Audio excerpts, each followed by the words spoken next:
Bonjour tout le monde, ici Sylvain Croteau, directeur général chez Sportail, avec Geneviève Janson, notre co-animatrice au podcast En terrain connu. Aujourd'hui, on reçoit la grande visite, la grande au sens propre, au sens figuré. Je suis même pas si grand que ça. En tout cas, mais je me sentais petit. Donc, Meeker Guerrier, qui est journaliste, chroniqueur sportif, quelqu'un qui est très connu ici dans les médias au Québec. Alors, vraiment, on est très, très Ça non content plus, de je te suis pas recevoir. sûr, moi, que je suis très connu, mais je suis content d'être là Quand pareil. on a mentionné aux collègues qu'on recevait Meeker, les gens savaient de qui on parlait. Ah, OK. Je vais le prendre. Mais dans le milieu du sport, quand même. Parce Ouais. que c'est quand même un petit milieu, le sport, tout le monde se connaît, plus ou moins. On entend les noms, on sait qui est qui à peu près. Là, mais je dirais pas que je suis connu. Je pense pas qu'on me reconnaisse si je sors au coin Tu de te fais la pas rue. arrêter, non? Tu te fais pas arrêter dans la rue? Des fois. Oui, mais... des fois, mais je pense pas que je sois aussi connu. D'ailleurs, dans le temps, quand j'ai commencé dans ce métier-là, mes amis disaient que je commençais à être connu. Je disais non, moi, tant qu'on me reconnaîtra pas comme Charles Lafortune, c'était mon barème, Charles Lafortune. Si les gens me reconnaissent dans la rue, puis disent, oh, j'aime beaucoup votre émission. Mais non, on me reconnaît un peu, là, puis ça fait toujours hyper plaisir. Là. Ouais. Fait que, Meeker, qu'est-ce qu'on connaît pas de toi? Mon Dieu, beaucoup de choses. En fait, d'abord, mon âge, je ne le dirai pas ici parce que j'ai gardé ça un peu nébuleux pour qu'on soit dans mon casting. J'ai commencé ma carrière sur le tard, donc les gens pensent que je suis plus jeune que je suis vraiment. Fait que je vous laisserai Un bon deviner. cover, d'abord. Oui, quand même. Puis ça paraît pas trop. Je grisonne un peu, mais pas trop. Mais je suis plus vieux que j'en ai l'air. Sinon, ce qu'on connaît pas de moi, mon deuxième prénom. J'ai un deuxième prénom aussi. Ça non plus, je ne le dirai pas. Mais ce que je peux dire qu'on ne sait pas de moi, peut-être mon côté... Non, parce que mon côté épicurien, c'est aussi... on le connaît, mais je dirais peut-être le doute. Le fait que je doute beaucoup. Je me remets beaucoup en question. Je ne suis pas insécure. Je pense que la différence est importante. Je pense que je dégage aussi beaucoup de confiance. Là. Tu sais, quand je pars sur quelque chose puis quand je décide d'embarquer dans un projet, tu sais, je suis assez confiant, là, puis je me dis, écoute, on m'a pris pour ce que j'étais, pas pour ce que j'étais pas, donc je ne vais pas essayer d'être quelqu'un d'autre. Mais j'ai beaucoup de doutes dès le départ, tu sais. Est-ce que je suis à la bonne place? Est-ce que je fais bien les choses? Est-ce que je m'exprime bien? Est-ce que je m'exprime clairement? Est-ce que j'assume aussi tout ce que je dis, puis tout ce que j'ai déjà dit dans le passé aussi? Puis j'essaie d'être cohérent aussi. Je pense que cette recherche de cohérence est importante pour moi aussi, là, entre ce que je dis ou ce que j'ai dit en 2014 puis en 2025, c'est important que ça se tienne. Puis si ça a changé, de l'expliquer, puis d'être honnête, puis d'être transparent. Donc, je pense que le moyen que j'ai trouvé pour compenser, combler un peu ce doute-là, c'est d'être authentique, puis d'être vrai, d'être moi-même, puis d'être honnête aussi, avoir l'humilité de dire « Ah, là-dessus, je me suis trompé. » Ça m'est arrivé de me tromper en ondes.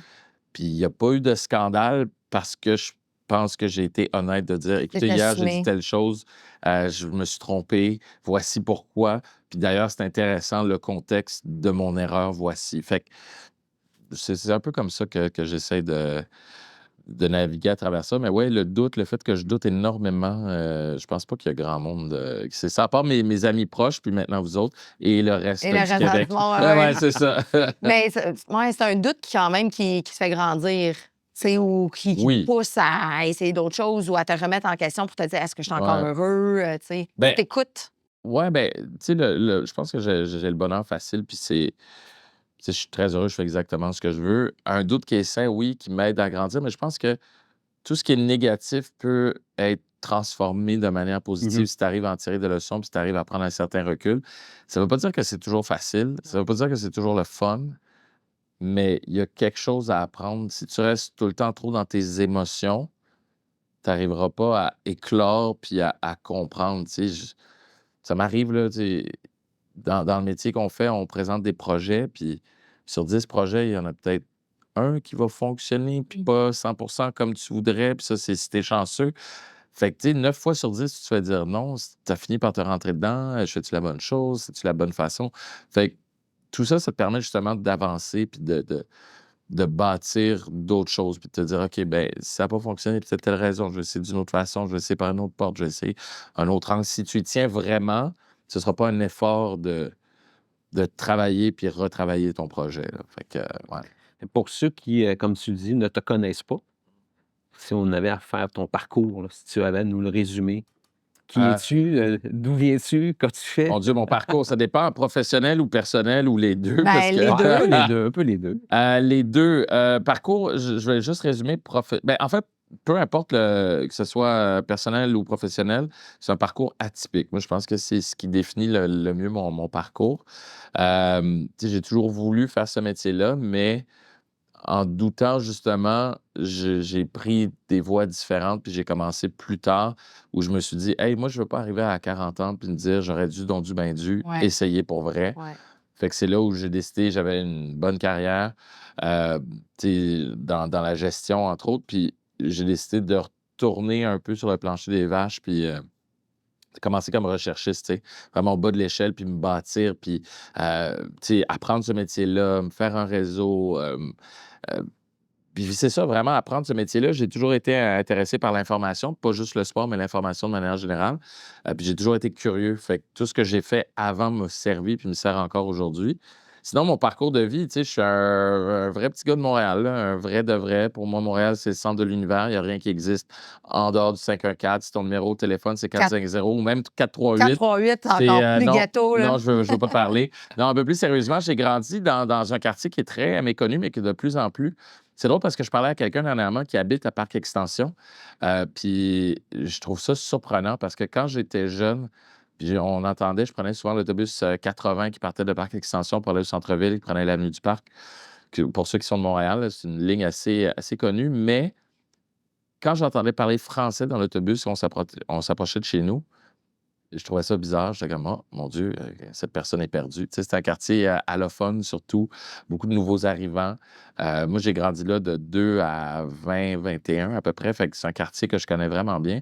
Puis là, de plus en plus, ben, il s'ouvre à d'autres gens, des gens de mon âge, de ma génération, qui ont grandi peut-être ailleurs à Montréal, au l'extérieur de Montréal, qui achètent des maisons maintenant là, qui s'installent là, qui accueillent et qui apprécient la richesse culturelle et cet éventail-là de Parc Extension.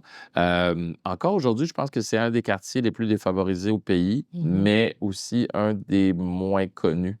Donc, je viens de ce quartier-là. J'allais à l'école, moi, de l'autre côté du chemin de fer, à Outremont. Fait que j'ai connu comme les deux Les côtés. deux mondes. Ouais. Exact. Puis, tu sais, Parc-Ex, c'est un quartier qui est enclavé. D'un côté, tu as Ville-Mont-Royal. Il y a littéralement une clôture. Puis, de l'autre côté, tu as Parc-Extension. Puis, au sud, tu as Outremont. Fait que j'allais à l'école, à une école privée à Outremont. Fait que moi, je dis tout le temps que j'ai eu le meilleur des deux mondes. Tu sais, j'ai grandi du bon côté de la clôture. Puis, j'allais à l'école dans un milieu un peu différent du mien.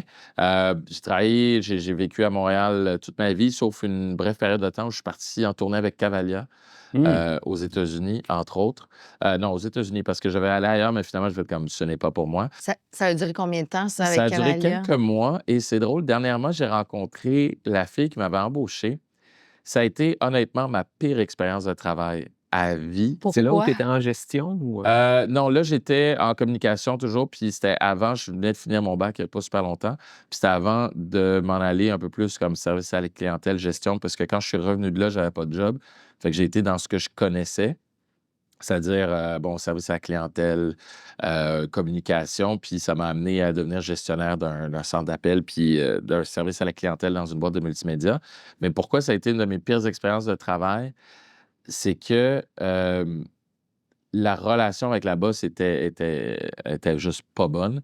Puis, mais ça a été ma meilleure expérience de vie parce que tu sais, quand je parlais de, bon, c'est négatif, mais tu peux virer ça de bord, ben ça m'a permis de voir qu'est-ce que je voulais vraiment. Peut-être pas nécessairement côté métier, oui, mais ça m'a permis de voir que je voulais vraiment habiter à Montréal, faire ma vie à Montréal. Tu sais, je me disais, ah, en tournée, c'est le fun, on voyage avec un groupe.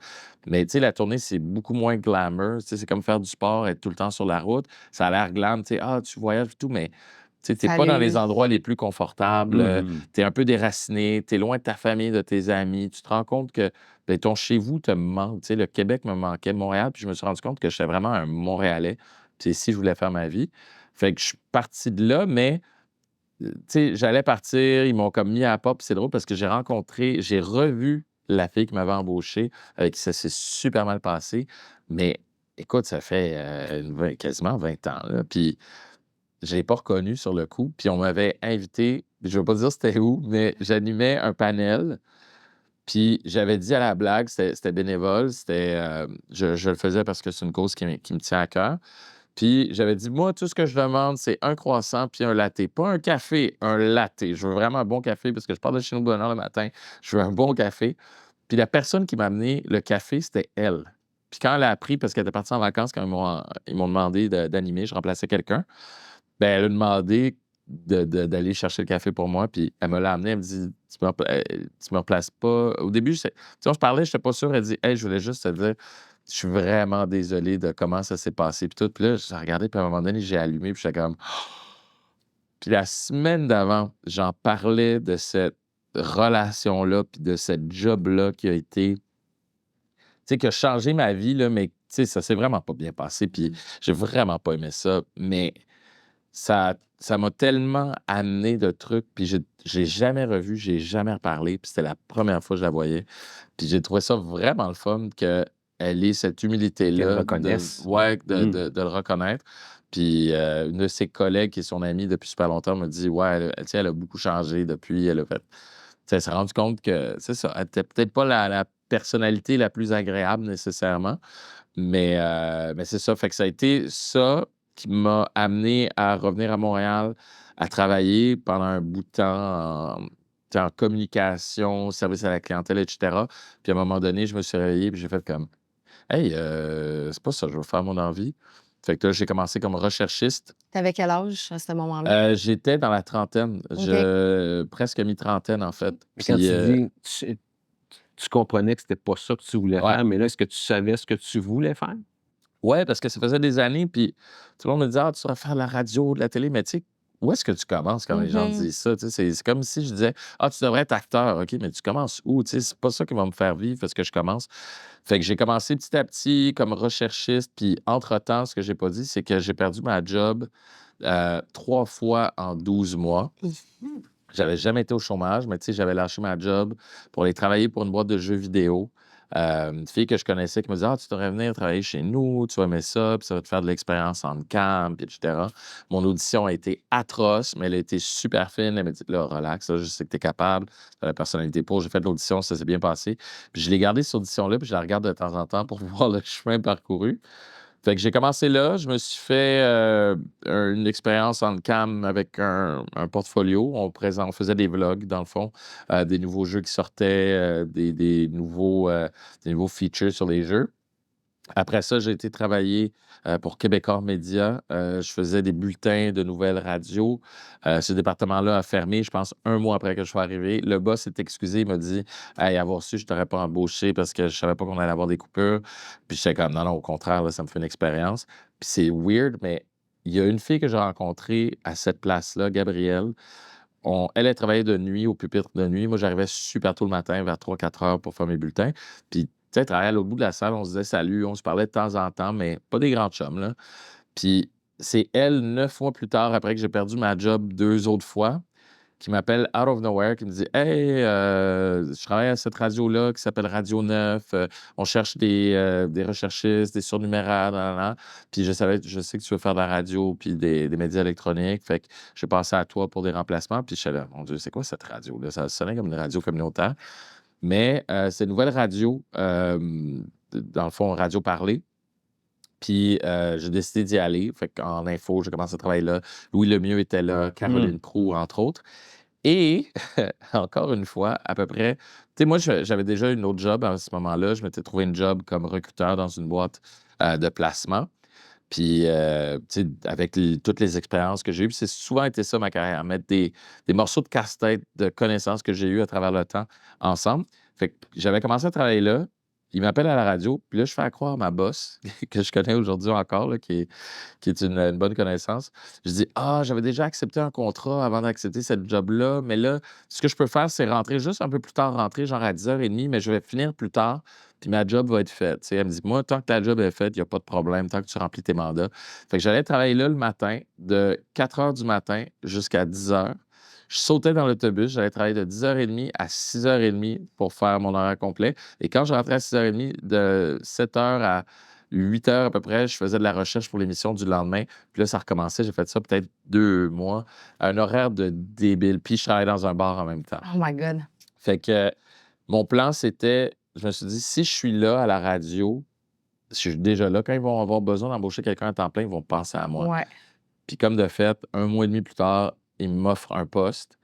Puis là, j'ai lâché l'autre job. Je commence à travailler à la radio à temps plein. Mais là, 2 ou 3 mois plus tard, grosse annonce, ouais, on va fermer la radio. Je sais comme, ah. Et là, attention, on va devenir une radio sportive. Mais là, moi, j'étais là comme recherchiste. Je faisais les bulletins de sport aussi, parce que Louis Lemieux m'a demandé, toi, le grand, t'aimes-tu ça, le sport? J'ai quand même, j'en mange du sport, je tripe, j'aime ça.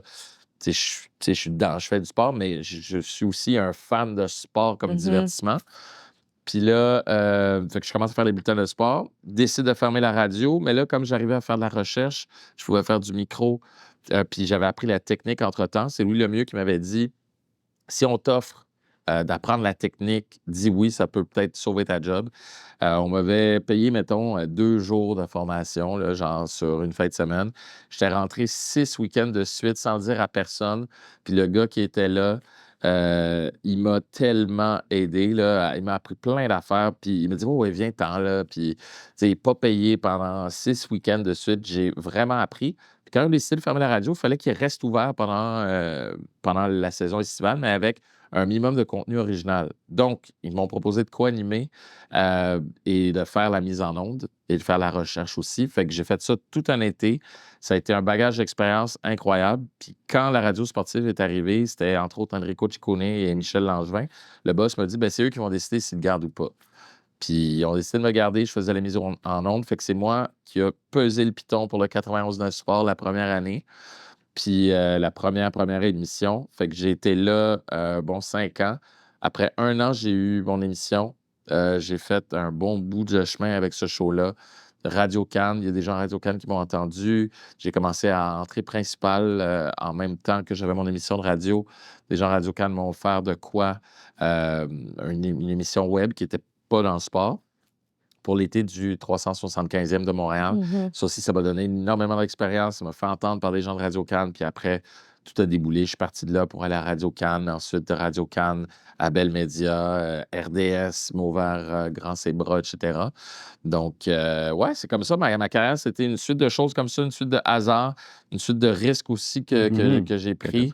Puis, tu sais, j'ai pas mal plongé dans le vide à une couple de reprises. Ouais, ben oui. Ouais, là, je vous résume, là, mais ouais, ça a été, c'était c'est ça, des risques, des belles années. J'ai eu beaucoup de plaisir à bâtir. Puis, tu sais, je suis exactement dans ce que je veux faire, là. Fait que, puis là, en ce moment, tu sais, je suis à la radio la plus écoutée au Québec puis au pays, là, au 98.5. Donc, disons que c'est difficile à battre. Fait que je suis vraiment exactement là où je voudrais être. Puis, je vis de mon métier. Fait que ça, c'est extraordinaire. En plus de faire plus de télé, de faire des corpos, d'aller aux Olympiques. Tu sais, j'ai réussi aussi de mon côté à bâtir un peu pas ma réputation, mais tu sais, si je veux aller à un événement, je m'arrange pour y aller, pour financer. J'ai des belles années à la radio, j'ai mis beaucoup d'argent de côté pour ces projets-là, mais aussi au cas où je perdrais ma job, là. Ça, j'ai appris. Fait que, tu sais, j'ai réussi à mettre plusieurs mois de salaire de côté, mais tu sais, je pige là-dedans aussi pour aller aux Olympiques, ouvrir les Olympiques, aller à la Coupe du monde aussi. Puis là, prochainement, j'aimerais ça faire la même chose encore dans la prochaine année, là. Ton prénom. Moi, ça Oui. m'a ramené à mes années où j'étais plus jeune, puis je regardais le hockey le samedi soir. Je l'ai même pas connu, moi, Howie Meeker. Meeker. Howie Meeker, mon prénom, ben, ça vient de Howie Meeker, un ancien joueur de la Ligue nationale, mais surtout un ancien commentateur. Ouais. Puis il y a ça de beau aussi, je dirais, dans mon histoire. Je l'ai réalisé quand j'ai commencé à Radio-Canada, mais je pense un peu plus quand je suis arrivé, quand j'étais aux Olympiques en 2018 à Pyeongchang. C'est que Howie Meeker, c'était un commentateur sportif, un ancien joueur de hockey. Mon père est arrivé au Québec dans les années 70, fin 70, et a décidé de regarder le hockey en anglais pour parfaire son anglais. Fait que quand je suis né, il écoutait le hockey, puis il y avait un certain Howie Meeker qui commentait entre les périodes. Puis il a fait comme « Ah, c'est un nom le fun, ça, Meeker. » Fait que quand je suis né, il me l'a donné. Et des années plus tard, ben, je me suis ramassé à travailler à Radio-Canada CBC. Donc, ouais, je trouve que c'était un beau moment, tu sais, boucler la boucle, là. Je trouvais ça... il y a quelque chose de poétique, je pense, là-dedans. Un nom un peu prédestiné à travailler dans le sport. Fait que, ouais, c'est de là que ça vient. L'as-tu rencontré? Ouais. Écoute, j'ai une histoire incroyable. Ça, c'est vraiment de la négligence. Ça, c'est peut-être l'autre affaire que les gens ne savent pas de moi, à quel point je procrastine. Euh, à Pyeongchang, j'ai travaillé avec une journaliste de CBC, une anglophone, qui connaissait Howie Meeker. Puis quand elle a su cette histoire-là, elle m'a dit « Ah, mon Dieu, c'est incroyable! » Elle lui a raconté, puis elle m'a donné son numéro de téléphone. Et j'ai repoussé. À un moment donné, je décide de l'appeler et il décède. Oh. Fait qu'il est décédé avant que j'ai pu lui Ouais. dire, mais il savait, donc c'est ça, ça me fait une certaine, un certain Tu beau bondes mocha. quand Ouais, même, c'est ça, ouais. de savoir qu'au moins il savait qu'il y a quelqu'un qui a appelé son fils Meeker à cause de lui. Donc voilà. Tu sais, tu es un grand fan de sport, tu travailles dans le sport, t'en manges encore, ça te passionne toujours autant. Le sport, dans ta vie, quand tu étais jeune, t'en faisais. Ouais. Tu as eu un accident sportif aussi qui a changé ta vie. Puis maintenant, fait que là, j'ai plein de questions en même temps, mais maintenant, le sport, comment tu l'utilises pour vivre your best life? Là, parce que, bon, on est amis, je te suis sur les réseaux sociaux, je te vois que tu fais plein d'affaires, tu fais Ouais. de la natation Oui, j'ai synchronisée avec ta essayé ça. fille. Ouais. Tu sais, tu as de l'air à l'impliquer dans plein de choses pour essayer d'y ouvrir les esprits sur plein de sports. Fait que, en premier, raconte-nous un peu ta jeunesse dans le sport. Qu'est-ce Ma que tu jeunesse dans le sport, faisais? j'ai pas. Mais, tu sais, je dis que j'ai pas fait de sport, c'est pas vrai. C'est que, tu sais, quand on pense sport, on pense souvent sport organisé. Tu sais, jouer au hockey, jouer au basket dans une équipe, jouer au baseball et tout. Ça, je l'ai plus fait pour le fun, mais j'ai toujours fait des activités sportives, physiques, culturelles aussi. C'est toujours important. Fait que la natation, j'en ai fait très, très longtemps. Jouer au hockey dans la rue, du vélo en masse, du patin à roues alignées. Euh, Fait que ça, on a toujours fait ça, tu sais, ça a toujours fait partie de nos vies. Jouer au baseball entre amis dans les parcs, tout ça, mais jamais vraiment dans des équipes organisées, sauf au secondaire où j'ai joué au basket. Ça, c'était plus organisé avec des entraînements, tout le kit. Ça, c'était vraiment le fun, mais le sport, pour moi, c'est d'abord et avant tout du plaisir, tu sais, au-delà de la compétition. Au niveau professionnel, c'est devenu autre chose avec le temps parce que euh, tu sais, mes études ont été en animation recherche culturelle. La moitié de nos cours obligatoires étaient en communication, l'autre moitié en sociaux. Fait que l'aspect social du sport, pour moi, c'est hyper important. Tu sais, je parlais de mettre les morceaux du cassette ensemble dans mes expériences. Bien, sociologie et sport, pour moi, ça va ensemble. Puis c'est pour ça que j'ai développé un peu cette façon de faire dans mon métier. C'est que tu sais, il y a déjà plein d'analystes, il y a plein d'anciens athlètes qui peuvent parler de sport, qui peuvent parler de la game, etc. Mais, puis ça, c'est Louis Lemieux qui me l'a appris, le sport, c'est plus que du 2 à 1. Tu sais, c'est plus qu'un score. Fait que sport et société, pour moi, c'est vraiment important.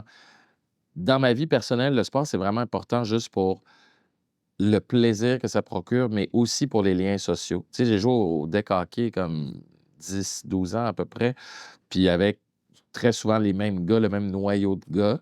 Puis pour moi, c'est surtout de la socialisation plus que de la performance. Puis, tu sais, le sport dans la performance, oui, parce que j'aime gagner, je suis compétitif, tout ça. Mais, puis jusqu'à récemment, je joue encore au basket dans une ligue mixte avec des gens à peu près de mon âge, là, tu sais, genre début quarantaine, fin 28 ans. trentaine. Ouais, c'est ça. Tu sais, fin trentaine, début quarantaine. Puis, tu sais, autant des gars que des filles, puis on n'est plus du tout aussi athlétique qu'on l'était à l'époque, mais tu sais, on continue, on joue contre des jeunes qui pourraient être nos enfants des fois, là. Puis je trouve ça le fun, cette socialisation-là grâce au sport. Puis en même temps, maintenant, c'est devenu aussi une question de santé, mais de se garder actif, de s'aérer l'esprit. Puis c'est juste le fun de sortir, tu sais, de sortir des running, aller courir, mais je préfère vraiment plus les sports d'équipe. Tu sais, moi, de faire du sport en gang, pour moi, c'est plus important. Puis c'est drôle parce que j'aimerais ça me mettre au vélo, mais je suis comme, ah, moi, faire du vélo avec des clips, là, je suis comme, non, ça me tente pas de tomber, là. Puis tout le monde me dit, c'est sûr, tu vas tomber au début, ça va Ouais. t'arriver une couple de fois. Je suis comme, oui, mais pourquoi je vais m'infliger ça? Je suis comme, non. C'est quand même beaucoup plus solitaire, là. Tu sais, c'est plus difficile de Oui, mais tu rouler peux. à côté de quelqu'un d'autre puis de jaser. Oui, mais Tu sais, sans nécessairement jaser. Moi, c'est pas jaser quand je parle La de présence. socialiser. la La présence. présence, tu sais, quand tu joues au basket en Ouais, tu équipe, jases pas. tu jases pas. Sur le banc, là, tu parles de la game. Tu sais, tu Ouais. parles de ce qui se passe. On devrait faire ça, on devrait faire ça. Voyons, on se replie pas assez. On devrait faire des jeux plus simples. Arrêtez d'essayer des passes longues. Ça marche pas. Puis moi, je parle beaucoup là, dans une game. Euh, mais on parle de la game. Puis après, on finit par tu sais, se parler, s'ouvrir sur d'autres choses. Mais tu sais, la gang de gars avec qui j'ai joué au deck hockey, là, ça a pris des années avant qu'on commence à s'ouvrir sur des petites affaires. Puis tu sais, un tel en arrêt de travail qui tu sais, fait une dépression, tout ça. Puis mais on a fini par parler de ça, mais ça serait pas arrivé sans le sport, tu sais. Fait que ça, je trouve ça le fun pour ça, le sport. Donc, tu sais, le vélo, si j'en faisais, ça serait pas tant pour jaser pendant, ça serait on fait la ride, puis on prend le crème glacée après, puis Mhm. là, on socialise aussi, là, on parlera d'autres choses, puis hey, t'es-tu libre telle journée? Ah non, j'ai telle affaire, nan, puis OK, ben on se donne rendez-vous tel autre week-end pour aller faire une ride quelque part. Fait que pour moi, le sport, c'est ça, tu sais, puis courir, moi, je suis incapable de parler en courant, anyway, là. Ça serait le après, tu sais. Même chose quand je vais m'entraîner avec des amis, on parle du workout, puis des fois, hey, ouais, qu'est-ce qui se passe, telle affaire dans ta vie? Fait que pour moi, le sport, c'est à cette place-là. Puis maintenant, comme père, ben, c'est de donner le goût à ma fille d'en faire parce qu'elle est super énergique, super physique et tout. Mais les sports d'équipe, pas sûr que c'est pour elle encore. Puis ça, je trouve ça le drôle puis le fun aussi d'apprendre à connaître sa personnalité. Mais, tu sais, elle adore la gymnastique. Tu sais, elle fait des roues, elle fait des chandelles. Elle aime ça se tenir sur les mains. Elle essaie de marcher sur les mains. Je trouve ça extraordinaire d'avoir évolué, puis grandir là-dedans. Elle a détesté le soccer, mais elle veut jouer au hockey. Fait qu'elle adore voir du sport aussi. Fait que, ouais, ça prend beaucoup de place dans ma vie. Puis évidemment, parce que c'est mon métier, mais d'abord et avant tout parce que c'est le fun, puis j'aime ça. Puis parce que je le partageais aussi avec mon père, tu sais. C'est lui qui m'a introduit au sport comme divertissement. Puis c'est aussi la raison pourquoi je voulais couvrir les Olympiques. Parce que moi, ce qui m'a marqué dans l'histoire du sport, qui m'a donné le goût de devenir chroniqueur sportif, entre autres, puis d'en parler à la télé ou à la radio, c'est le scandale de dopage de Ben Johnson à Séoul en 88. Tu sais. Fait que c'est pour ça que ces questions-là m'ont toujours intéressé. Puis l'aspect social derrière ça. Et mon père, il disait: t'as jamais vu un Canadien perdre son passeport aussi vite. Tu Ouais, sais, Ben Johnson, c'était le grand Canadien. c'est devenu. Puis c'est devenu le Jamaïcain, l'athlète d'origine jamaïcaine du Ouais. jour au lendemain, tu sais. Fait que ça, ça m'a toujours habité, ça. Tu sais, puis toutes les histoires qui viennent avec ça, tu le sais plus que n'importe qui. C'est pas simple, là. C'est pas genre du jour au lendemain, ah oui, moi, je veux dépasser. C'est complexe, là. Puis il y a c'est ça, toute la sociologie qui est autour de ça, ça m'intéresse. Puis quand les journalistes parlent de comment ça a été révélé à l'époque, il n'y avait pas Internet, toutes les Mhm. lumières s'allument, les gens écrivent, puis tous les impacts. Tu sais, dernièrement, je faisais un truc avec Bruni Surin, puis il me parlait de comment ça a entaché le sport, Mhm. puis même les autres athlètes. Ça rejaillit sur eux aussi. Puis, fait que tout ça, ça m'intéresse. Tu sais, j'en parle, j'en ai des frissons parce que je trouve ça intéressant de comprendre l'humain à travers le sport, puis comprendre le sport à travers l'humain. Fait Quand, que, quand je t'entends nous partager ta vision du sport, puis je vois tes yeux quand tu nous parles de ta fille avec ouais. qui, puis tu l'inities, puis tu te rappelles ton père, comme observateur, comme chroniqueur sportif, c'est quoi ton regard sur la relation qu'on entretient comme société avec le sport qui est très axé performance, résultat, reconnaissance de performance, de Ouais. résultat, du dépassement à tout prix? On perd, je pense qu'on perd beaucoup de plaisir dans le sport. Tu sais, je peux pas parler d'ailleurs dans le monde, mais je pense en Occident, puis surtout, ben, chez nous, on oublie que c'est supposé être le fun.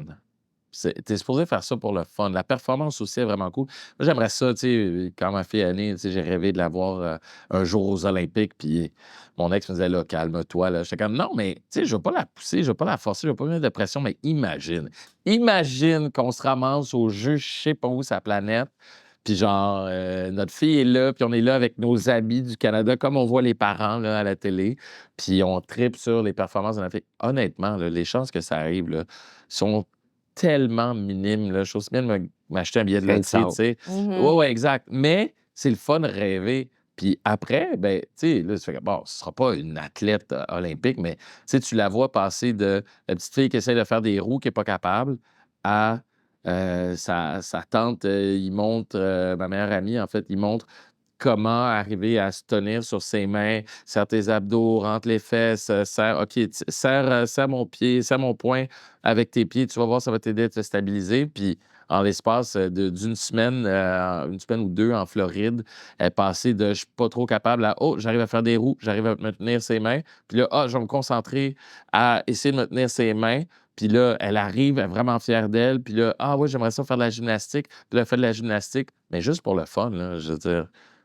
J'ai aucun rêve de performance en tant que tel ou de compétition.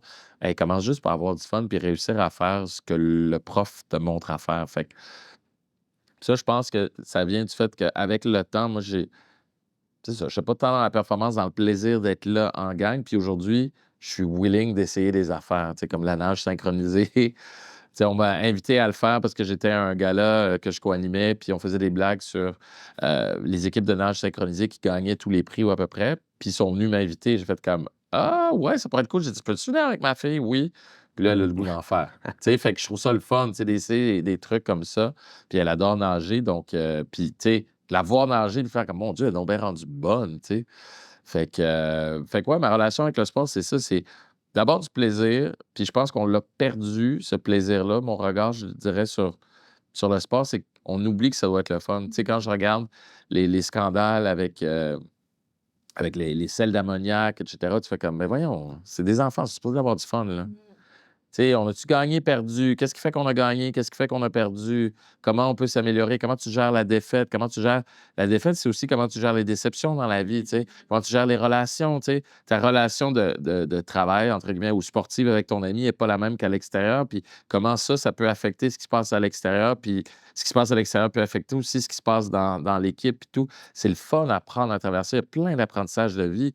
Puis après ça, ça te donne le goût de continuer, tu sais, à 25, 30, 40, 50 ans, de continuer à faire du sport, tu sais.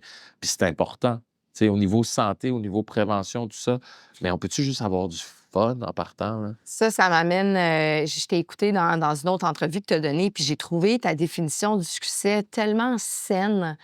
J'aimerais ça que tu nous l'expliques, puis je pense que si on voyait le succès de cette façon-là dans le sport, on aurait beaucoup plus de. Ouais. Mais c'est drôle parce que tantôt, on parlait de cohérence, tu sais, Oui. puis d'être cohérent, puis je suis comme, ah, ben heureusement que je suis cohérent parce que je suis comme, quelle entrevue encore? Qu'est-ce que j'ai dit? Mais je me rappelle à peu près ce que j'ai dit parce que pour moi, c'est une philosophie, là.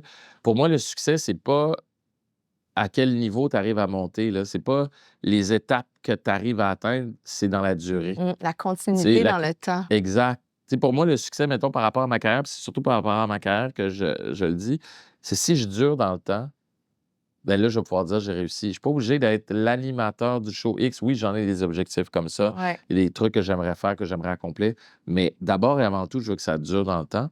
Puis pour moi, dans le sport, c'est la même chose. Si ça dure dans le temps, si ma fille, à 45 ans, fait encore du sport, je veux dire que j'ai réussi. Même si elle n'a pas été aux Olympiques, tu sais. Mais en ce moment, chez les athlètes, tu sais, on les utilise, on les presse au Ouais. maximum. Puis il y en a plusieurs des athlètes là, qui vont avoir gagné une médaille olympique, puis qu'à 18, 20 ans, dans certains sports, ils ont fini. Ouais. Tu sais, puis je me dis, si on pense en niveau de société, comment que pour bien vieillir, on veut rester actif et tout, c'est vrai qu'une belle carrière où est-ce que tu n'es peut-être jamais arrivé premier, Ouais. tu n'as jamais gagné une médaille olympique, mais tu sais, là, aux Olympiques, être 20e, c'est excellent. Ben, déjà, juste de se rendre. Ben Tu oui. sais, exactement. Ouais. Fait que si tu as plusieurs résultats au travers de 20, 30, 40 ans, ce serait un petit peu difficile à avoir comme carrière au haut niveau, mais tu sais, Au je veux golf. dire, c'est tellement. Au Ouais, golf, au c'est golf. possible. Il y a une Exact. gymnaste en Russie là, qu'on a vu Oui, dernièrement, Leslie, qui 50 est ans. encore Ouais. là, exactement. Mais la continuité dans le temps, là, quand je t'ai entendu dire ça, j'étais comme, OK, moi, je vais copier ça pour ma vie. Ouais, mais en même temps, tu le fais, là. Je veux dire, tu grisonnes puis tu fais encore du sport. Ouais. Je te taquine un J'ai peu. plus de cheveux blancs que Ouais. toi, si je suis plus jeune que toi. Non, mais tu sais, tu parlais des réseaux sociaux tantôt. Moi, je trouve ça le fun, tu sais, quand je te suis puis je vois que tu fais encore du sport, tu fais encore des compétitions, tu te donnes des défis, tu sais, je trouve ça le fun. Tu sais, moi, je suis pas dans la performance. Quand je dis aux gens, je cours, j'ai été courir ce matin. Ah, t'as fait combien? Ah, je le sais pas. Honnêtement, je le sais pas. Le Moi, c'est point pace. A, Oui. point B. Puis, je veux le faire dans un laps de temps raisonnable où, hey, j'ai 20 minutes pour courir là, je vais courir 20 minutes. Ça se peut que je vais en marche 5 aussi, là. Mais pour moi, c'est la constance, être là, y aller régulièrement, puis pas y aller intensément pendant 3 semaines, abandonner puis recommencer l'année prochaine. Moi, je veux y aller. C'est pour ça que j'ai comme pris un break de la course. J'avais mal aux genoux, fatigué, j'avais mal au dos, ça marchait pas. Fait que là, j'ai fait, hey, j'ai plus de fun, j'arrête, je vais faire d'autres choses. Tu sais, j'ai recommencé à aller au gym, je me suis acheté un tapis de marche, je me suis dit, je vais rester actif. Puis là, j'étais là, hey, le printemps s'en vient, j'ai le goût de recommencer. Là, je m'étais acheté des nouveaux running à l'automne. Là, je suis comme, hey, je vais les sortir. Fait que dans le plaisir, tu sais, c'est supposé être le fun. Tu sais, la rando, j'en ai pas fait, puis j'ai la rando, mais là, je suis comme, la rando serait peut-être pas pire, tu sais, un bon mix de je marche, la nature, puis un défi physique. Pourquoi pas? Puis amène un ami, là. Ouais, ben Mieux. puis là, tu peux jaser pour Ouais, vrai. Tu sais, ouais. fait que c'est toujours été ça, tu sais, c'est la nécessité de bouger, mais le plaisir de bouger surtout. Avec ton regard sociologique, pourquoi tu penses on en est arrivé là avec le sport? Je pense qu'on met beaucoup, on met beaucoup l'accent sur la performance. Même le financement, est axé sur la performance. Ça m'attriste Ça, c'est beaucoup. problématique. Ouais, exact. Puis vous le savez plus que n'importe qui à Sportaid, ça amène plein de problèmes. Mhm. De pousser, pousser, pousser. Moi, je pense que le talent finit toujours par gagner dans le sens où, il va percoler, C'est pas sans travail. Puis je pense qu'il faut travailler. Puis je pense aussi qu'un entraîneur ou une entraîneuse qui est dur aussi, sévère encadrement, je pense que ça peut être bon aussi parce que c'est pas toujours. La vie n'est pas toujours facile, puis c'est pas toujours simple. Mais il y a des limites, il y C'est a la des façons de manière. faire, c'est ça. Mais il y a des choses. Mais un entraîneur qui te pousse, là, en basket, là, tu fais des suicides, là, puis t'es crevé, L'entraînement tu penses que. punitif, ouais. Ouais, ça marche pas, ça. Mais des entraînements où vous allez vous dépasser à l'entraînement, comme ça va être facile pendant le match, puis je vais vous le prouver, parce qu'on va se défoncer, puis tu vas vomir à la fin de l'entraînement. Mais check, rendu au match, vous allez avoir du souffle, vous allez avoir un deuxième souffle. Ben là, tu comprends un peu plus. Je pense que la manière d'entraîner aussi, l'approche psychologique aussi par rapport aux athlètes a changé. Mais je pense que c'est encore possible d'être dur, d'être tough, mais d'être bienveillant en même temps, Mhm. comme un parent. Ferme avec des limites, mais bienveillant. Mais c'est ça, je pense que c'est une question de philosophie. Puis toute la question aussi, surtout, je ne veux pas m'acharner sur le hockey, là, mais de vivre nos rêves à travers nos enfants. Quand je parle des Olympiques, là, c'est un rêve le fun. C'est un peu ludique, mais je veux pas mettre de pression. Je veux qu'elle ait du fun, puis je veux qu'elle continue longtemps. Là. Puis c'est pour ça, là, elle faisait du karaté, bah, elle aime moins ça. Puis je me disais, ça va être bon pour la discipline, tout ça, le karaté. Ça a aidé un peu, mais elle ne tripe pas de temps. Là.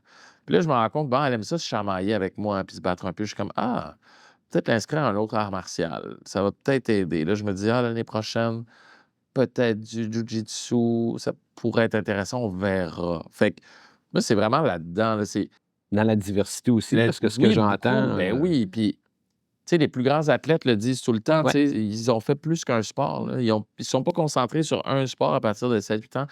Tu ne peux pas devenir un spécialiste. Si tu veux devenir un athlète, il faut que tu fasses des trucs, il faut que tu en fasses. Sinon, tu deviens un joueur de hockey ou un joueur de baseball ou un gymnaste. Mais plus tu fais de sport, puis en plus, c'est supposé d'être cool, là, le sport. C'est supposé d'être le fun. Fait que... Puis c'est aussi ce que moi, j'aurais aimé. Il y a beaucoup de parents qui vivent par procuration à travers leurs enfants dans le sport. C'est pour ça qu'ils parlent de performance, mais ils regardent ça avec leurs yeux d'adultes. Moi, je regarde ça avec mes yeux d'enfant. Ah, mon Dieu, quand j'étais jeune, j'aurais aimé ça, faire ça. J'aurais aimé ça, essayer ça. Fait que là, ma fille, je lui demande qu'est-ce qu'elle veut faire. Puis comme, moi, je sais pas trop.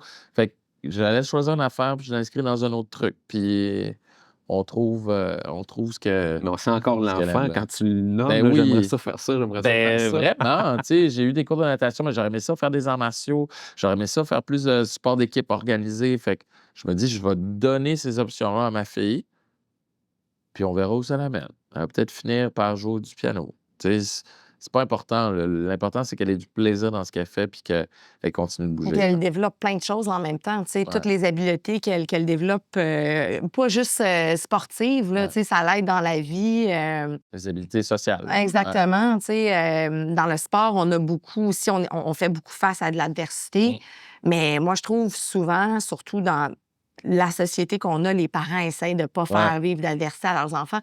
Écoute, on est adulte, on a encore de l'adversité, là, c'est important ça. d'être capable de savoir comment gérer ça. Puis là, Non. Non, puis le sport, ça aide, tu sais. Juste la progression entre j'essaie de me tenir sur mes mains, j'arrive pas, j'essaie de faire des roues, j'arrive pas, ouais, à je juste ça. réussis. C'est bon pour son estime, mais moi, ça me sert aussi comme parent de dire hey, tiens, elle essaie de faire des devoirs, des travaux, je suis pas bonne, je suis pas capable. Puis je dis, tu te rappelles, là, tu n'étais pas capable de faire ta roue, là? Regarde maintenant, là. Tu te rappelles, tu n'arrivais pas à te tenir sur les mains, maintenant, tu essaies de marcher sur les mains. Tu sais, regarde la progression, ça a pris quoi? Elle dit, ben la pratique. J'ai dit, ben c'est ça. Il n'y a pas de détour, il n'y a pas de raccourci. Il faut que tu pratiques. J'ai dit, tu te rappelles, tu te pratiquais tous les jours. Elle en faisait, elle se tannait jamais. J'ai dit, ben c'est ça. Tu sais, c'est bon dans ce que tu aimes, mais dans ce que tu n'aimes pas aussi, si tu veux le réussir, il faut que tu fasses la même chose, là. Fait On que, parle d'adversité. Geneviève l'a évoqué brièvement tout à l'heure. Tu as perdu, toi, l'usage ouais. d'un œil en pratiquant un sport? Ouais, en jouant au deck hockey, En parce jouant au que deck? brillant comme je suis, j'avais un casque, mais pas de visière, pas de lunettes. OK. Puis j'avais un jackstrap aussi. Fait que voyez où sont mes priorités. Ouais, écoute, c'est drôle parce que je fais des blagues, là, puis j'ai continué à faire des blagues avec le gars qui m'a crevé un œil. Grosso modo, c'est un gars de mon équipe, le slap shot le plus puissant que j'ai vu de ma vie au deck hockey. Un lancer frappé, la rondelle déviée est allée directement dans mon œil. Puis je vous résume les mots du chirurgien. Il y a beaucoup de choses qui sortaient. Il a fallu tout rentrer et recoudre. Fait que grosso modo, c'est ça. Mon œil, je suis désolé pour les gens qui écoutent, mais il a éclaté. Puis sur le coup, moi, je savais que je ne reverrais plus. Tout le monde me disait, non, tu vas voir, la médecine fait des miracles. Là. Mais moi, je sentais là, que OK. c'était fini. Puis effectivement, j'ai Est-ce que pas tu as eu vu. peur? C'était quoi les sentiments que tu as eus? Comment tu es ressorti de ça Ouais. après? La seule chose que j'ai eu peur, c'est d'être défiguré, puis de ne pas avoir ma face. Euh, Puis ça aurait pu être le cas, mais heureusement, j'ai une prothèse oculaire maintenant, c'est pas mon vrai œil, parce que mon œil a plus de pression, il est magané puis tout. Puis je commençais à faire de la télé. J'avais fait, je pense, 2 chroniques à la télé à entrée principale. Ah, Là, j'ai un accident. Ma plus grande peur, c'était de ne plus ben pouvoir faire de oui. la télé. Mhm. J'étais là, j'allais sacrer, mais j'ai travaillé tellement fort pour me rendre là. Puis dans le temps, je pensais que je voulais faire plus de télé que de radio. Finalement, je me rends compte que j'aime les deux également. Je voulais juste communiquer. Mais j'étais là, j'ai travaillé tellement fort pour me rendre là, tellement. Puis là, esti, mon rêve se brise là de même, avec une niaiserie de même. J'avais juste à mettre des lunettes, là. Puis j'étais convaincu que c'était fini. Finalement, eux ont été extraordinaires le temps que j'ai ma prothèse puis tout. Continuer à faire des chroniques. À un moment donné, ils m'ont dit « Hey, relax, on va te ramener l'année prochaine. Prends soin de toi d'abord. Puis quand tu seras prêt, tu reviendras sur le show. » C'est ça qui est arrivé. Mais oui, j'ai eu peur. Ça a été la seule peur. J'ai pas eu peur physiquement ou côté santé. J'ai jamais eu mal de même dans ma vie. Je capotais. Ça a duré combien de temps? Écoute, j'ai eu mon accident au mois de novembre. Je me suis fait opérer en novembre. Je me suis fait réopérer au mois de février. Puis j'ai eu ma prothèse au mois de juin suivant. Fait que, tu sais, un 7 mois, là, processus, hein. ouais, c'est un long processus. Puis ça a été compliqué d'avoir la prothèse, fait que j'avais vraiment peur que ça marche pas. Mais, tu sais, j'ai pas eu peur d'être malade ou quoi que ce soit. J'ai jamais eu mal de même. Ils me donnaient des opioïdes pour la douleur, puis après 2 jours, j'ai demandé d'arrêter parce que je commençais à halluciner, là. J'avais l'impression que quelqu'un me levait. Tu sais, quand t'as l'impression de tomber, mais genre, j'avais l'impression que quelqu'un levait mon bras, je me levais, puis là, il me lâchait dans le vide, fait que je me relevais en panique. Là, j'ai fait comme, OK, ça suffit, là. Fait que là, je donnez-moi les Tylenol les plus forts que vous avez, je vais vivre avec la douleur. Fait que j'ai eu encore plus mal, vraiment longtemps. Et dans cette même période-là, mon ex venait d'emménager chez nous, et elle avait une opération au genou qui était prévue. Fait que les deux, on faisait la paire. Mais c'est à cette époque-là que j'ai fait, ouais, ça va être la mère de mes enfants. Parce qu'elle a tellement bien pris soin de moi Mhm. que je m'étais dit, ouais, ça va être, peu importe ce qui se passe, ça va être une extraordinaire mère. Puis comme de fait, on s'est laissé presque 10 ans après, puis en fait 10 ans après. Puis mère extraordinaire, on s'entend encore super bien et tout. Fait que, tu sais, quand on parlait de Ouais. changer la perspective et Mhm. tout, puis je me rappelle à l'époque, c'était le début de la guerre en Syrie. Puis je me disais, c'est vrai que je suis à l'hôpital, c'est vrai que je suis magané comme ça peut pas être tout, mais je suis à l'hôpital où je suis pourrait être en train de se faire bombarder. Mm. Fait que je suis comme, j'ai mes 4 membres, en santé, je mange, J'ai encore un je œil. pense que je vais être correct. Ouais, puis je Ouais. vois encore de l'autre, là. Fait que ça a été une grosse épreuve, mais tu sais, mettre les choses en perspective, puis l'humour. L'humour, ça a été salvateur, là. Ouais. Est-ce que tu as été craintif après de recommencer le sport? Oui. J'ai recommencé à jouer au deck hockey des mois après. Puis qu'est-ce que tu as utilisé pour y retourner? Qu'est-ce que tu Ah! t'es dit? Oh mon Dieu, ça, c'était quelque chose. J'avais peur de retourner, puis j'avais pas envie, mais j'étais là: «Je veux y aller, j'aime ça, j'aime le sport et tout». Mais j'ai braillé avant Ouais, hein. ouais, j'avais vraiment puis j'avais un full face, là, j'avais la grille maintenant parce qu'en plus, j'étais là c'est donc bien niaiseux que j'avais pas de grille avant, je fais de la télé, j'ai un bâton d'en face, je me brise Oui! le nez, puis là, j'ai un show le lendemain, ça va mal.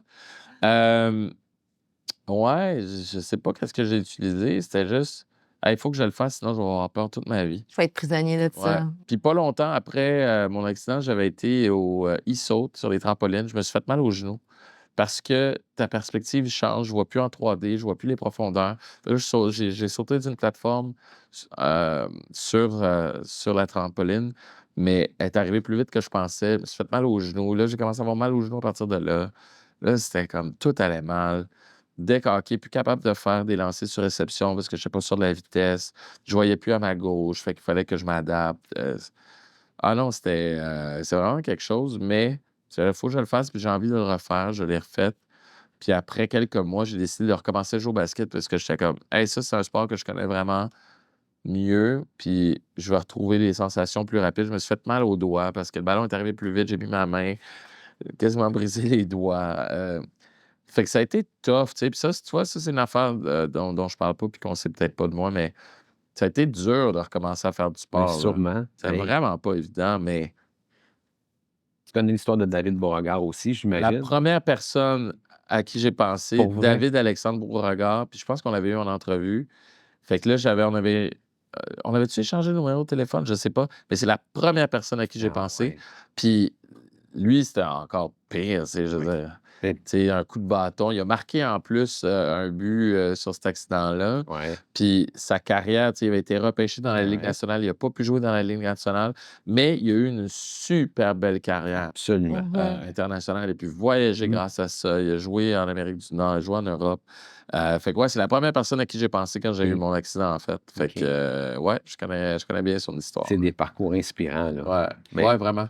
Quand tu regardes tout ça avec ta perspective maintenant, toute ta carrière, tous tes revenirs de ton accident et tout, es-tu fière de toi? Tu te trouves-tu, genre, tu regardes ça puis tu te dis comme, OK, je suis prête à affronter d'autres choses. Ça te donne-tu de la confiance?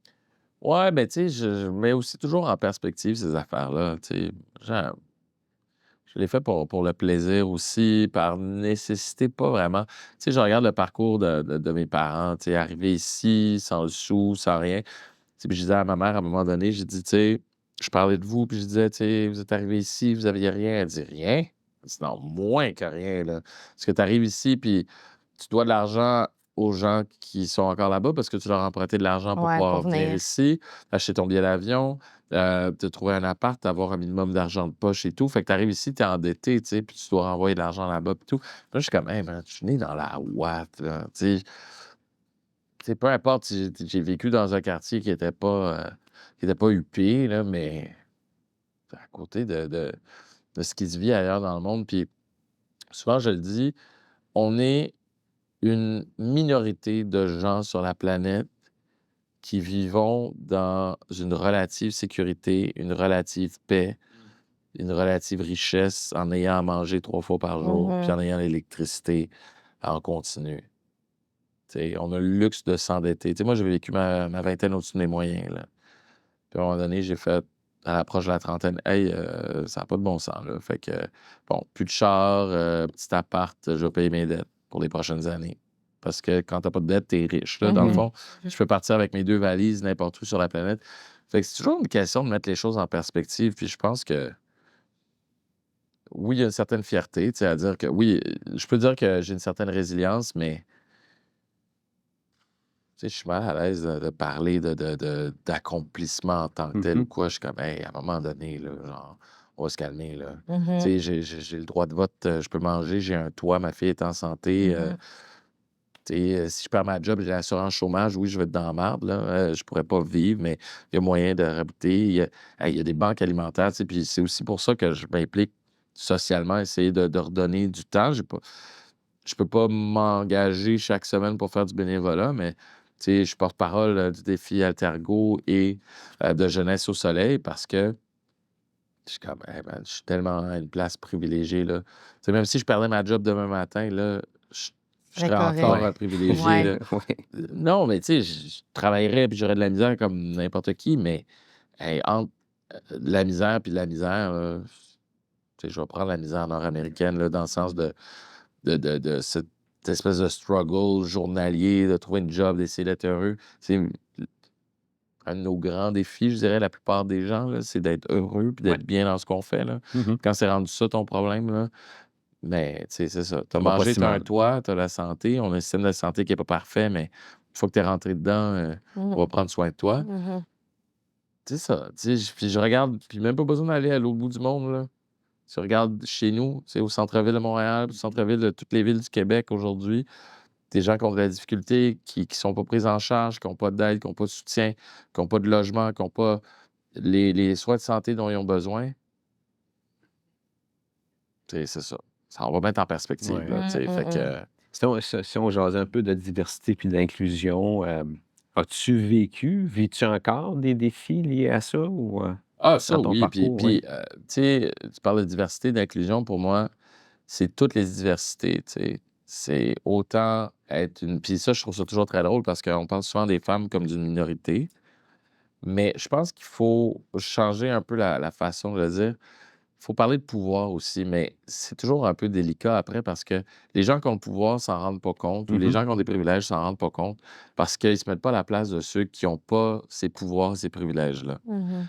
Tu sais, comme être une femme dans un milieu d'hommes, d'être un homme aussi dans un milieu de femmes, c'est pas évident. Mais dès que tu fais partie d'une minorité, puis à un moment, on fait tous partie d'une minorité. Tu sais. Puis je pense que si on arrivait à expliquer ça dans les termes que les gens peuvent comprendre puis peuvent s'identifier, comme par exemple la minorité québécoise francophone à l'intérieur du Canada puis à l'intérieur de l'Amérique du Nord, ben, tu comprendrais plus que c'est être une femme ingénieure, par Mhm. exemple. Mhm. Tu sais, ou d'être un homme infirmier, Mhm. tu sais.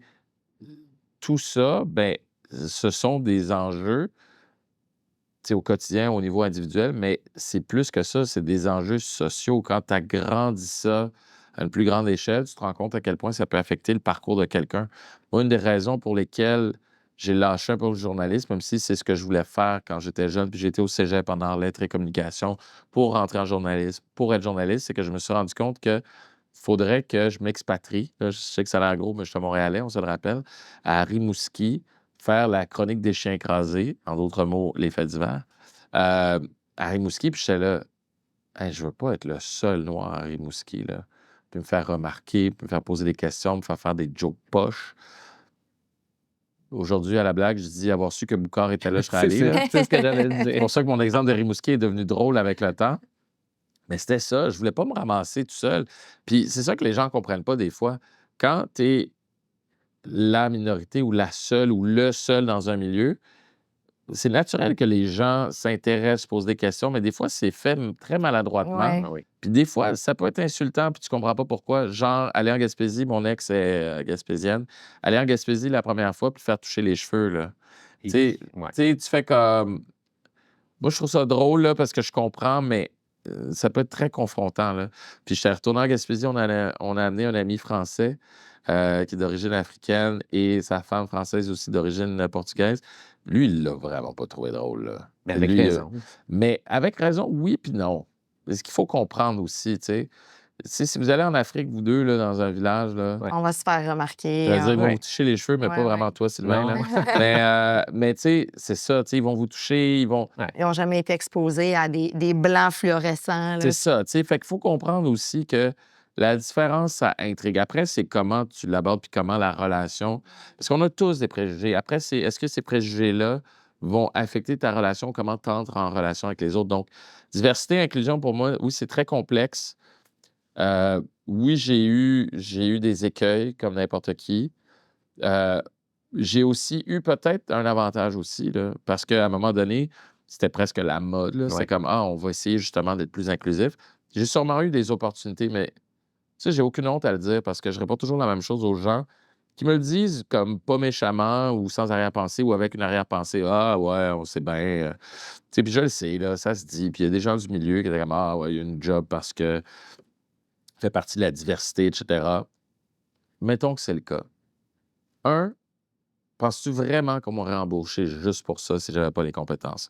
Deuxièmement, pour le nombre de fois que j'ai pas eu la job à cause de ça, Mhm, honnêtement, moi le prendre le break. mhm. Moi le prendre le break. Parce que moi, si j'ai commencé ma carrière sur le temps, c'est entre autres à cause de ça. Peut-être des barrières que je me suis mise. Mais il n'y en avait pas de modèle.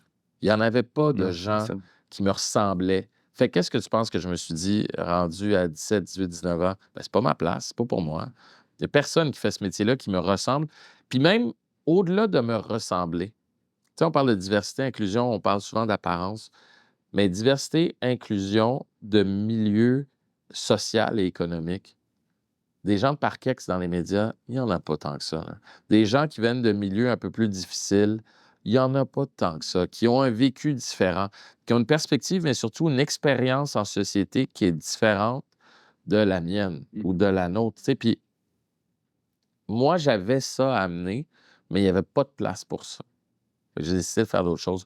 Aujourd'hui, je fais partie de ça, mais je me dis, ça serait le fun d'entendre du monde. Tu sais, juste pour parler de politique, là, entendre des gens dont on ne comprend pas les idées puis qu'on condamne, entre guillemets, les idées, mais pourquoi les gens votent comme ça? Pourquoi ils ont telle idée? Ouais. Tu sais, moi, puis là, je vais nommer pour que ce soit plus clair, mais tu sais, pourquoi il y a autant de gens qui ont voté, par exemple, pour Donald Trump? Au-delà de critiquer, puis Le de butcher, personnage. puis tout, là, détache-toi un peu, essaie de comprendre. La réalité. Pourquoi? Ouais. Tu sais, allons sur le terrain, comprenons les enjeux, les préoccupations. Après, tu peux condamner, tu peux analyser, peu importe. Mais c'est ça, des fois, que je trouve qui manque. Quand on parle de diversité, inclusion, c'est pas juste pour le fun.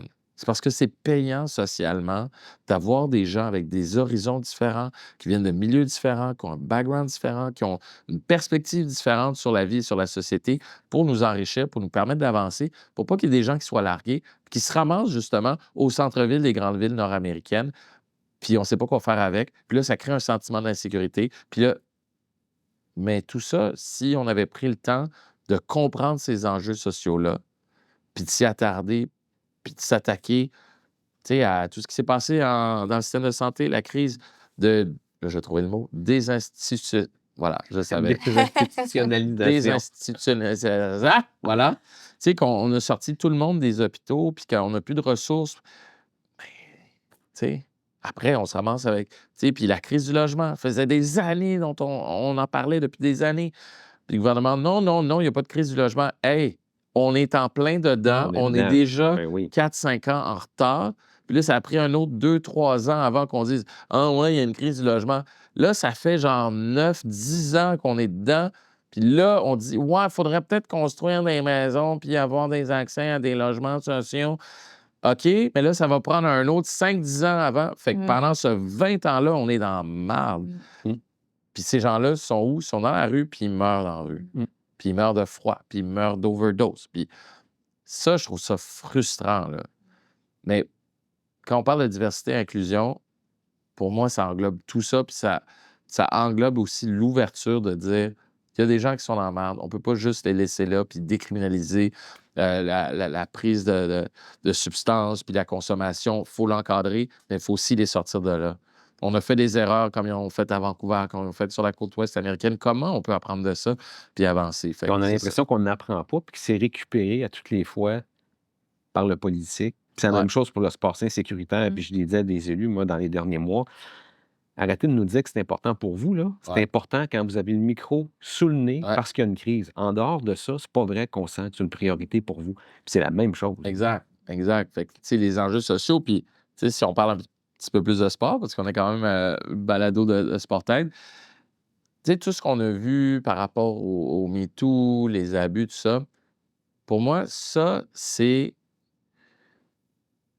tu sais, le phénomène social qui est venu avec ça, c'est à peu près la même chose, puis je les compare à quand une minorité visible ou autre dit hey, nous, on vit telle affaire, c'est frustrant. Puis la majorité dit bah, voyons donc, encore en train de chialer, bah, encore en train de se victimiser, etc. Bien, tout ce qui avait rapport avec le MeToo, c'est la même chose. Ça faisait des années que les femmes disaient on est harcelé, on se fait écœurer. Il y a une femme sur 3 qui vit une agression, peu importe le niveau, là, sans vouloir le quantifier, mais qui va vivre une agression sexuelle dans sa vie. Les stats étaient là. C'est dans notre face. Puis là, on commence à avoir des témoignages. Ah, mon Dieu, mais c'est un problème. Tabarnak. On Avez-vous n'a rien écouté? fait pendant Dans le 20 sport, ans. c'est la même chose. Ouais. Pendant des années. Puis je regarde le scandale qui s'est passé à l'école Saint-Laurent. Ouais.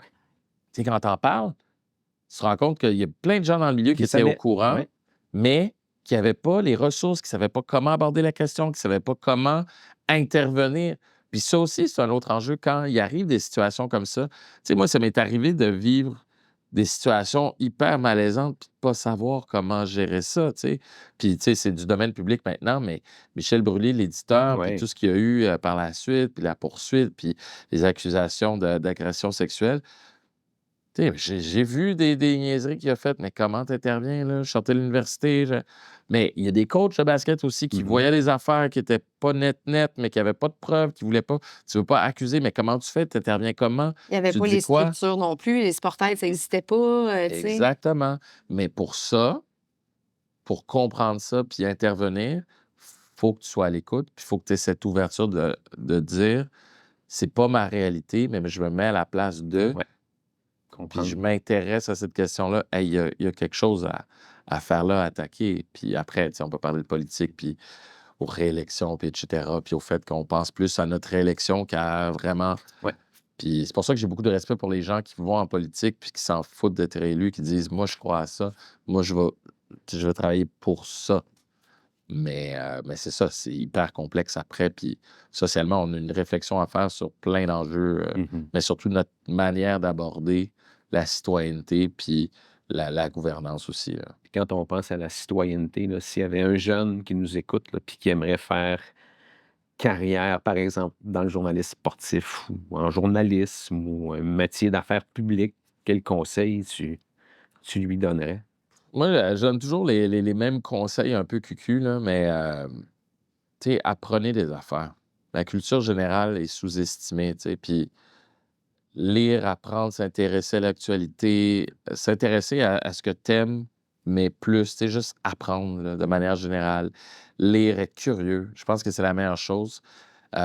Puis après, ben, tu sais, tu peux faire des études dans le domaine, puis il y a des manières de faire le métier. Tu sais, d'ailleurs, moi, je dis tout le temps, je suis pas journaliste, je suis chroniqueur, là, parce que je donne mon opinion, puis je me gêne pas pour donner mon opinion, puis, tu sais, je vais me baser sur des faits pour donner une opinion, mais, tu sais, être journaliste, c'est vraiment un métier, puis ça s'apprend, puis c'est une importance capitale dans notre société. Tu sais, la confiance envers les journalistes a beaucoup diminué dans les dernières années, mais c'est drôle, hein? Tous les grands scandales, là, ici et ailleurs, c'est grâce à des journalistes. Tu sais, le scandale, ça clique, là, des journalistes payés qui ont fouillé le dossier Puis quand les gens avec sont mal éthique. pris, puis leur situation n'a pas de dénouement, ils se tournent vers qui? Ben, Vers c'est les ça. journalistes. Ben, c'est ça. Les journalistes, c'est comme la police, tu sais. Ouais, Tout le monde taillé jusqu'à temps qu'ils ont besoin de toi, c'est tu ça. sais. Fait que ça, je trouve ça important, mais pour moi, tu sais, moi, ce qui m'a amené là, c'est ça. C'est la culture générale, c'est la curiosité, c'est d'être willing aussi de faire des affaires, tu sais. Peut-être que ma carrière aurait été différente si j'avais été à Rimouski, tu sais, si je m'étais déraciné, mais je pense que ça m'a amené d'autres choses aussi. Ça m'a amené une perspective de vie que j'aurais pas eue en étant sur le terrain ou en m'expatriant dans l'Ouest canadien, comme à peu près tout le monde à Radio-Canada fait. Puis ça m'a donné un parcours différent qui, pour moi, est beaucoup plus riche que d'avoir le même parcours que tout le monde où tu sais, tout le monde est fait à peu près dans le même moule. C'est difficile aussi de fitter dans un milieu quand tu ne fites pas nécessairement dans le moule, mais je pense qu'il y a quelque chose de valorisant là-dedans, puis d'enrichissant. Puis je pense de vouloir amener ta richesse ou ta différence, ben, il faut que tu la cultives aussi. Il faut que tu cultives tes connaissances. Il faut que tu sois curieux, pose des questions. Puis de ne pas être gêné de se coller à des gens qui ont plus d'expérience aussi, là. Ça, je pense que c'est quelque chose qu'on sous-estime. Tu peux faire à ta tête, mais apprends d'abord comment les choses se sont faites, comment les choses se font pour pouvoir les remettre en question si tu veux ou si tu es capable. Mais sinon, écoute, moi, j'ai appris tellement de collègues plus expérimentés, là, surtout à Radio-Canada, là, regarder comment ils travaillent, les écouter, lire leurs textes, les voir à la télé, puis t'apprends comme ça, là. Fait que moi, je dirais, si t'es jeune, tu sais, t'es ado, puis tu veux faire ça comme métier, apprends, apprends, apprends, apprends, puis tu vas peut-être pas rentrer par la grande porte, mais tu vas pouvoir rentrer par une autre porte, puis éventuellement faire ce que tu aimes, là. Mmh. Mika, je te l'ai déjà dit, là, je trouve que tu es un humain Ouais, extraordinaire. Mais ah tu le oui. sais pas, on se connaît pas tant que ça. J'ai répondu la même Euh, affaire. Ouais. Qu'est-ce qu'on peut te souhaiter pour le futur? De rester en vie, en santé, d'avoir un enfant en vie et en santé. Pas mal ça. Tu sais, honnêtement, tu sais, la vie tient à quoi, là? Ouais. Tu sais, là, on est dans les grandes philosophies, là, pour finir, là, mais tu reviens à ce que je disais, tu sais, à un moment donné, tu es sur tes deux jambes, t'as pas de bombe qui te tombe sur la tête, là. Qu'est-ce que tu peux demander de mieux, là? Mm. Tu sais, tu te vires de bord, tu allumes la télé, puis tu es comme, OK, Ouais. tu sais, on est bien, là. Puis c'est ça. Fait que je dirais ça, puis peut-être un gros contrat quelque part. Un gros contrat de quelque chose que j'aime qui va me permettre de faire un projet Va enrichissant, t'allumer épanouissant. Je fais déjà ce que j'aime, mais juste comme, à plus grande échelle. ouais, Ouais, ben, ouais, je te le souhaite. ben, Santé, merci. bonheur, gros projet. Je vais le prendre. Merci beaucoup. Merci. Ben, merci de m'avoir invité, c'était belle fun.